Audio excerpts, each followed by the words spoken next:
Vous allez bien malgré la chaleur. On va faire le métabolisme acido-basique assez rapidement. Alors, le métabolisme acido-basique, pourquoi il est important? Parce que durant toute votre vie professionnelle, en tant que médecin, médecin généraliste ou médecin spécialiste, ça touche toutes les spécialités. C'est-à-dire que, surtout que on sait actuellement que beaucoup de patients après Covid ont développé un diabète. Donc, ce sont des patients qui sont en acidose. Il faut reconnaître les acidoses respiratoires, les acidoses métaboliques. Il faut reconnaître l'alcalose aussi. Je vous dirais tout simplement que, par exemple, je travaille énormément avec les résidents de la pneumo parce que chaque fois qu'ils ont une gazométrie sous la main, ils viennent me voir et on essaie d'interpréter et d'expliquer tout ce qui est acidose et alcalose. Donc, c'est quelque chose de très important. Et moi personnellement, je suis très contente qu'il y ait eu une refonte de ce programme parce que là, au moins, on a enrichi le programme d'enseignement. C'est quelque chose que on ne faisait qu'en réanimation en néphrologie. Maintenant, on le fait pour tout le monde. Alors, ce qu'on va voir, on va voir les acidoses, c'est quoi, les alcaloses et la gazométrie, comment elle est faite. Alors, les valeurs normales, c'est quoi d'une gazométrie? Alors, vous savez très bien qu'on doit piquer, on doit ponctionner au niveau de l'artère, c'est-à-dire généralement l'artère radiale, au niveau du pouls radial, du poignet. Donc, on a une seringue qui est pré-remplie d'héparine et donc on va faire un prélèvement. Et à ce moment-là, on met dans un coulter, une machine qui va nous donner donc ces valeurs normales chez quelqu'un de normal. Alors, le pH artériel, normalement, on le sait depuis très longtemps et vous le savez depuis très longtemps, c'est entre 7,38 et 7,42. Essayez de retenir au moins une moyenne, c'est-à-dire 7,40. Euh, le pH veineux est toujours plus bas que le pH artériel. Alors, ce qu'il y a, c'est que quand on regarde, en fait, ça, c'est un pH sanguin qui doit rester constant durant toute notre vie, quelles que soient les conditions de nutrition, d'alimentation, de chaleur, de fraîcheur, de quoi que ce soit, d'activité physique ou de sommeil. Alors, pour que ce pH reste constant et stable toute notre vie, il faut que les reins et les poumons fassent leur travail, c'est-à-dire pour maintenir la constance de ce pH artériel et veineux. Maintenant, je vous dirais que au niveau rénal, au niveau urinaire, lorsque vous faites une pH-métrie, un dosage, vous faites une détection avec le Labstix, avec la bandelette urinaire, du pH urinaire chez une personne pendant 24 heures, vous allez remarquer que le pH urinaire est très, très, très variable. C'est-à-dire que normalement, il est acide, après il devient neutre, après il devient alcalin. En fait, c'est par rapport aux besoins du corps et à la compensation rénale et respiratoire pour que le pH sanguin vasculaire reste constant. Donc retenez ça, le pH sanguin vasculaire doit rester constant toute notre vie aux dépens d'une variabilité du pH urinaire. Un pH urinaire qui n'est pas variable durant 24 heures, 48 heures est un pH anormal. Cela suppose qu'il y a un dysfonctionnement probablement rénal. Alors, les ions H+, c'est surtout, en fait, ça dénote c'est un paramètre d'acidité, en fait. Alors, vous avez la PCO2, vous avez la PaO2. La PaO2, la dernière fois, je suis tombée sur une gazométrie où j'avais une PaO2, une pression partielle en oxygène à 101. Alors, j'ai supposé que le patient était sous oxygène parce que le maximum naturel et normal, c'est 100. Et chez cette patiente qui était en réanimation, en fait, elle était à 101. Alors, j'ai posé la question, est-ce que cette patiente était intubée, ventilée, elle était sous VNI ou sous oxygène? On m'a répondu oui. Et c'est pour ça que la pression partielle en oxygène chez cette patiente était à 101, ce qui est tout à fait anormal. Donc, cela suppose qu'il y a apport d'oxygène extérieur. Alors, le taux de bicarbonate HCO3-, c'est ce qu'on appelle la réserve alcaline et elle doit être entre 22 et 26 en artériel et 23-27 en veineux. Maintenant, si vous avez des bicarbonates donc, qui sont très bas, ça veut dire que c'est une acidose métabolique. Quand ils sont très élevés, c'est une alcalose métabolique. Alors, les acidoses métaboliques maintenant, le diagnostic dépend en fait du contexte. Il s'agit généralement d'une insuffisance rénale sévère lorsqu'il existe des diarrhées, parce qu'il y a une perte hydroélectrolytique et donc on a une acidose, on a une perte de bicarbonate et donc on a surtout une acidose qui s'installe. Alors, dans le contexte de l'insuffisance rénale, il s'agit plutôt d'une mauvaise évacuation, une mauvaise élimination, un défaut d'élimination des ions H+, c'est-à-dire de l'acidité par les reins, puisqu'il y a un dysfonctionnement sur tous les plans lorsqu'il existe une insuffisance rénale. Et du coup, vous allez avoir donc une acidose métabolique. À la biologie, on a un ionogramme qui est perturbé, on a une baisse des bicarbonates. Et vous allez me dire pourquoi il y a une baisse des bicarbonates, parce qu'en fait, il y a une mauvaise élimination des ions H+, il y a une régénération des bicarbonates, mais comme il y a une régénération, les bicarbonates qui sont régénérés et réabsorbés viennent tamponner les ions H+, qui sont accumulés dans le sang. Mais à un certain moment, ils sont dépassés parce qu'il y a en fait une saturation. Et de ce fait, lorsqu'il y a une saturation, vous allez avoir une consommation de ces bicarbonates. Donc, on a une baisse des bicarbonates et on a une hyperchlorémie. Lorsqu'on voit une hyperchlorémie sur une gazométrie, par exemple, cela suppose qu'il y a une mauvaise élimination des ions H+, parce que les ions H+, ne sortent pas seuls, ne s'accumulent pas seuls, c'est du HCl, H+Cl-.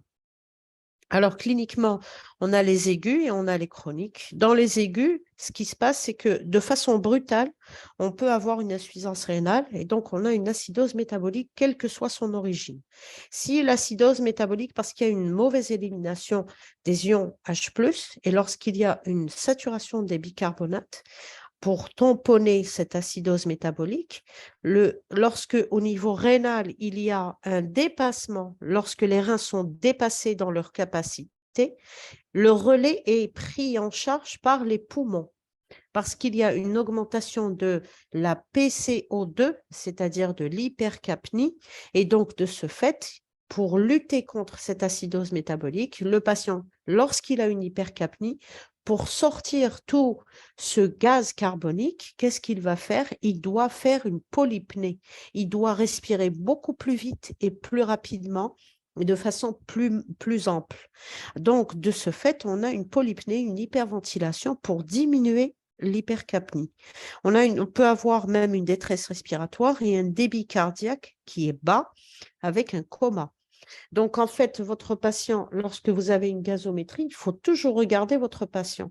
Il faut une inspection et voir sa respiration. Est-ce qu'il est polypnéique ou pas? Est-ce qu'il est en train de compenser par les poumons ou pas?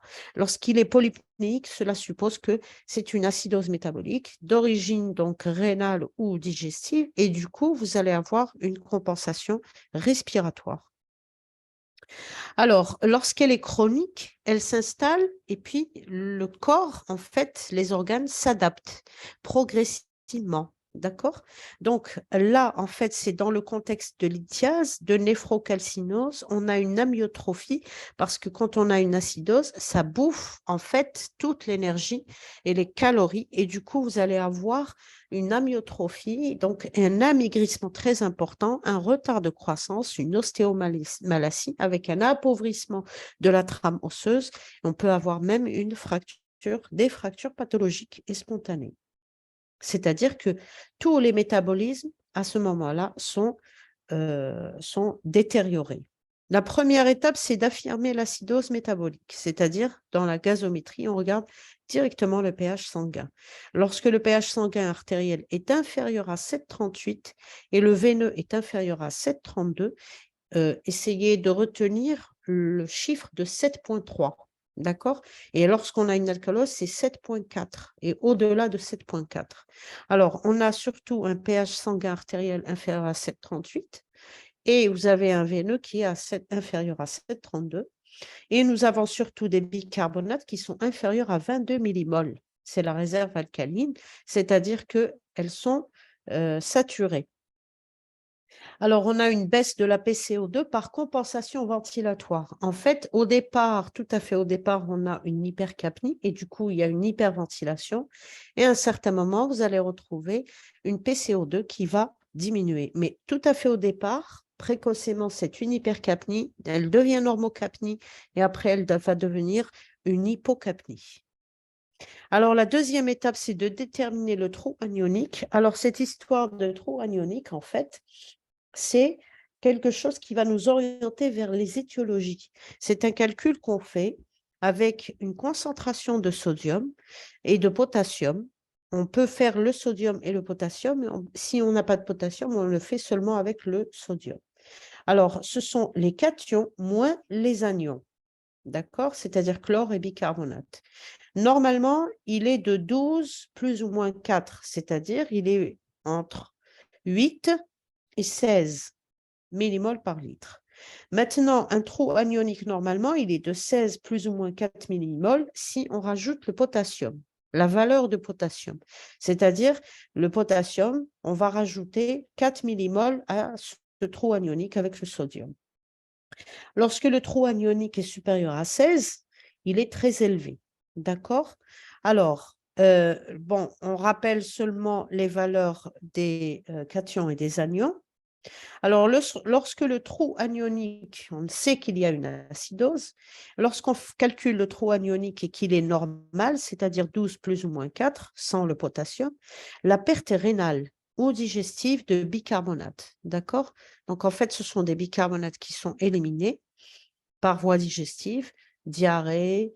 Par exemple, je vous fais rappeler seulement que les poches de stomie, les gastrostomies ou les entérostomies qu'on fait pour les patients qui ont eu une néoplasie, une résection colique ou rectocolique, on a une perte électrolytique et surtout de bicarbonate. Et de ce fait, on a une baisse de bicarbonate sur la gazométrie qui est compensée par une augmentation proportionnelle de chlore. On a un gain d'HCl et donc on a une acidose métabolique hyperchlorémique. D'accord? Alors, lorsque le trou anionique est élevé, c'est une addition d'ion H+. Vous voyez que le trou anionique, en fait, nous oriente très facilement vers les étiologies et les causes. Et là, on a une addition, lorsqu'il est élevé, on a une addition des ions H+ avec des lactates. Alors, ça, c'est le diagnostic étiologique. Les mécanismes, alors, ils sont là. On a un trou anionique élevé, un trou anionique normal. D'accord? Alors, lorsqu'on a une accumulation aiguë d'acide, c'est une acidose lorsque le trou anionique est élevé. Qu'est-ce qu'on a dit? On a dit que normalement, c'est une addition d'ion H+, c'est-à-dire lorsqu'on a une acidocétose, diabétique par exemple, lorsqu'on a des intoxications salicylées, méthanol, éthylène glycol, et lorsque le trou anionique est normal, c'est-à-dire des pertes de bicarbonate par voie rénale ou digestive, c'est l'intoxication par les acides chlorés, chlorure d'ammonium et HCl. Lorsque on a une perte de bicarbonate, c'est surtout les diarrhées, les anastomoses urétérodigestives, comme je vous ai dit. Ça, c'est quelque chose qu'on fait surtout lorsque, on appelle ça l'intervention, le montage de Coffey.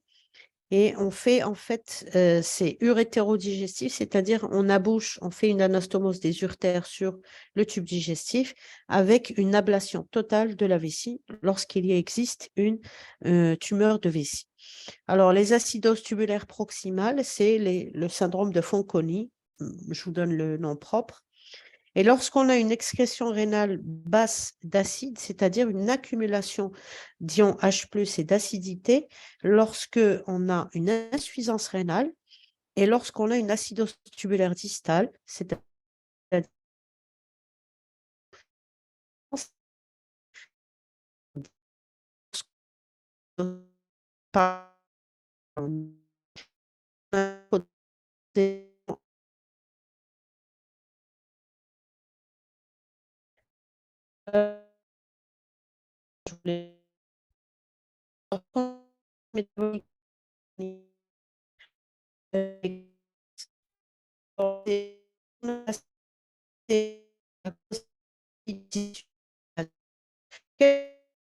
quelque chose